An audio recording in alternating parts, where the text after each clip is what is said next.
አድዋ የምሁራን ውጤት የሰላም አለኝታው የጀግንነት መሰረት ለኢትዮጵያ መከታ አድዋ ነው ደስታ አድዋ ነው ፌሽታ መሰረት የሌለው ቤት ይወድቃል እንዳሉ አድዋ ነው ቤት አድዋ ነው መሰረት ለሁላችን ይበል አድዋ።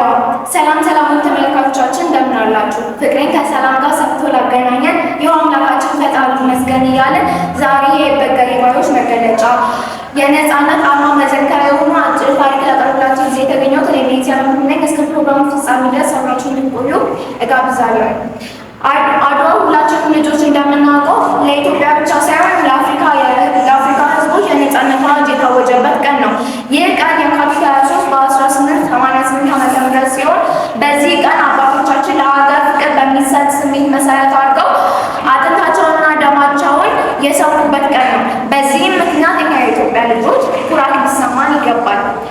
ሌላኛው ደግሞ አሁን ላይ አድዋን ማስቀጠል አልቻልንም። ምክንያቱም አሁን ላይ ባህላችንን፣ ቅርሳችንን፣ ታሪኮቻችንን የጎበኘን አይደለም። በዚህም ምክንያት አሁን ላይ ዳግም አድዋን መፈጸም አልቻልንም።